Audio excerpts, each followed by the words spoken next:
Assalamu alaikum. Coming to the next part 4 of surface chemistry. Here we'll be discussing about enzyme catalysis and some industrial applications of catalyst.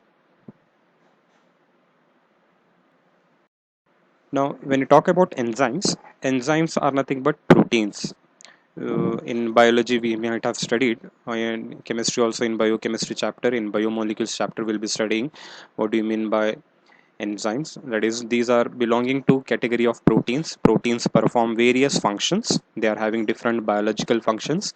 Proteins act as transporting agents, like we have hemoglobin, or proteins they act as hormones, like we have insulin, which regulates glucose level in the body, or proteins act as antibodies like immunoglobulin G.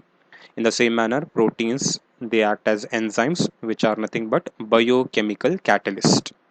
So in the human body, we have different enzymes which perform catalytic activity in different biochemical reactions. Reactions taking place in the human body, we call them as biochemical reactions, which are catalyzed by enzymes.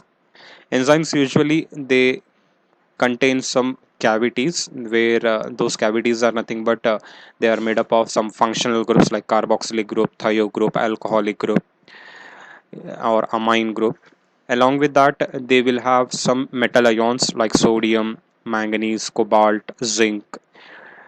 So these all together, and these all together along with some non-protein part, like we call it as coenzyme, commonly it will be a vitamin part. So together these will make the enzyme to behave as a catalyst, which will increase the rate of a biochemical reaction to maximum extent. Compared to normal metal catalyst, enzymes are having the ability to increase the rate of reaction by many times. It can be in the range of 10 raised to 14 to 10 raised to 18. It depends on the type of enzyme.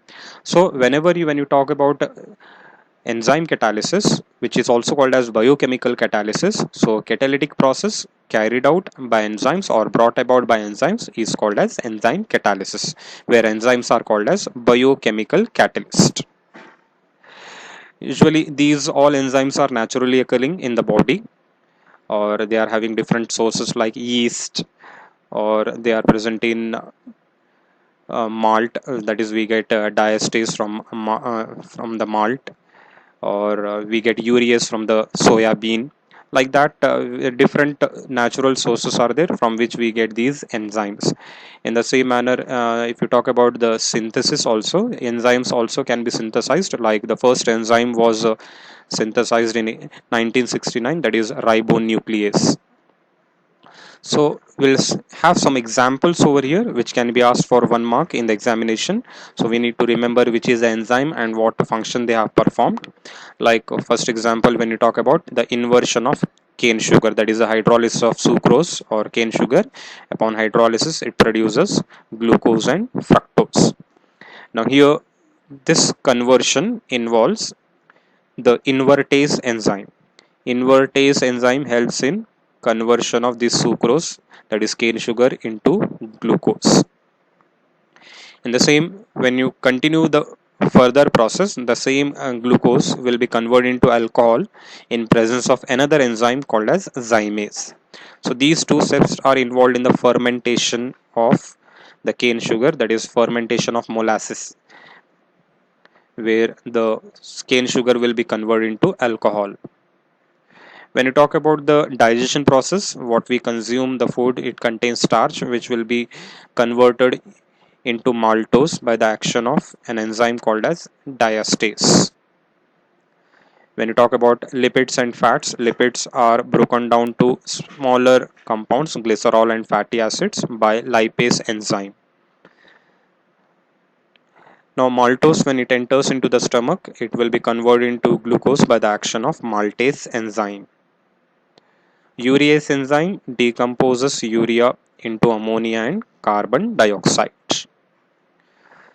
The conversion of milk into curd will be carried out by an enzyme called as lactobacilli. And when you talk about one more example in stomach, pepsin enzyme converts proteins into peptides, while in intestine, pancreatic ripsin converts proteins into amino acids.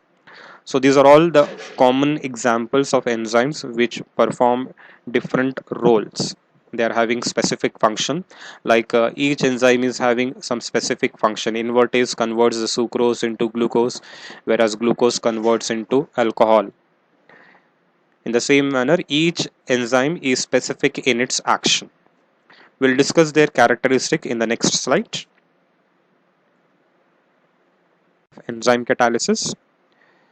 As I have told you, enzymes catalyzed reactions are very fast when compared with catalytic reactions with inorganic substances. That is, one enzyme molecule can convert 1 million reactant molecules into product in 1 minute. So they are having very high efficiency compared to normal metal catalyst. Enzymes are highly specific in nature, means they can catalyze specific type of biochemical reactions, like diastase will be converting the starch into maltose, whereas maltose will be converted into glucose by maltase enzyme. If you interchange that, enzymes cannot function or they will not give more efficiency. जैसे कि अब zymase को अगर आप sucrose से glucose convert करने के लिए यूज करेंगे तो नहीं होगा। सुक्रोज से ग्लूकोज कन्वर्ट करने के लिए आपको इन्वर्टेज चाहिए और ग्लूकोज से अल्कोहल बनाने के लिए जाइमेज चाहिए। तो हर एक एंजाइम अपने फंक्शन में स्पेसिफिक है। Next, their activity is maximum at certain optimum temperature range, that is from 298 Kelvin to 310 Kelvin. जैसा मेटल कैटलिस्ट में भी देखें, हर एक मेटल कैटलिस्ट के लिए एक ऑप्टिमम टेम्परेचर चाहिए, जैसे कि 400 हो सकता है, 500 हो सकता है, 700 भी हो सकता है। उसी तरह एंजाइम्स के लिए भी एक टेम्परेचर रेंज है जहाँ पे ये अपनी एक्टिविटी मैक्सिमम इंडिकेट करते हैं। दे show maximum efficiency in the temperature range that is between 298 Kelvin to 310 Kelvin, and the common, that is 310 Kelvin or 37 degrees centigrade is the most suited temperature for enzyme catalyzed reactions. इस particular temperature पे सबसे ज़्यादा activity enzymes की होती है। अगर इससे temperature कम हो गया या इससे ज़्यादा हो गया तो एंजाइम्स की एक्टिविटी कम हो जाती है। कॉमनली अब देखते हैं हम, जैसा कि हमको फीवर आ जाता है तो बॉडी टेम्परेचर बढ़ जाता है तो हम डल हो जाते हैं। डल होने की वजह यह है कि बॉडी में एंजाइमेटिक फंक्शन कम हो जाता है, जिस पूरा रेट ऑफ बायोकेमिकल रिएक्शन कम हो जाता है, जिस वजह से एनर्जी भी हमको कम मिल जाती है and we become little bit dull, little bit weak because of the low enzymatic activity. So for maximum activity the temperature should be 310 Kelvin. Again, along with the temperature, their activity will be maximum at certain pH value, that is between 5 to 7. In this pH range they will show maximum activity. It should not be less than 5 or greater than 5. That time their activity will be disturbed. Activity of enzymes is increased by presence of non-protein substances called coenzymes and presence of metal ions called as activators like sodium, manganese और cobalt. ये कुछ ऐसे substances हैं जो enzyme की activity को बढ़ाते हैं।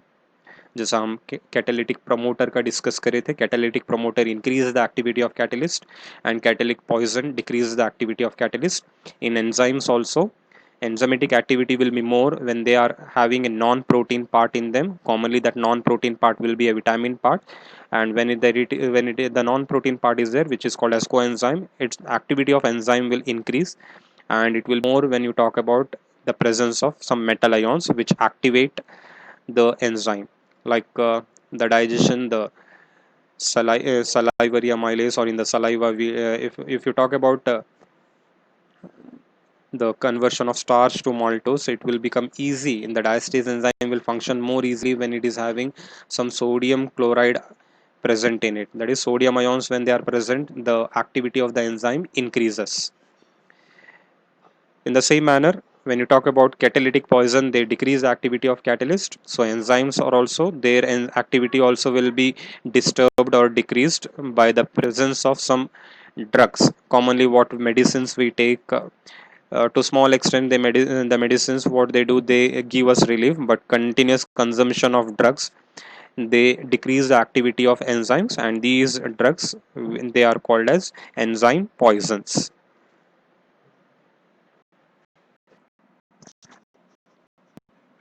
We'll discuss the mechanism of enzymes, enzyme catalysis.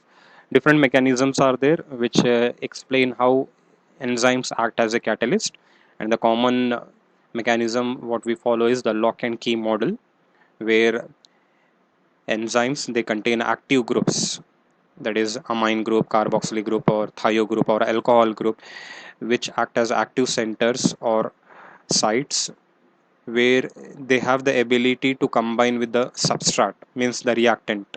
ये जितने भी फंक्शनल ग्रुप्स प्रेजेंट रहेंगे ये कैविटीज़ के तौर पे रहते हैं, और ये कैविटीज़ के पास एबिलिटी ये होती है कि ये आसानी से कोई रिएक्टेंट जिसे हम सबस्ट्रेट बोलेंगे उसके साथ कंबाइन हो जाते हैं, और कंबाइन होने के बाद इंटरमीडिएट कंपाउंड फॉर्म करेंगे।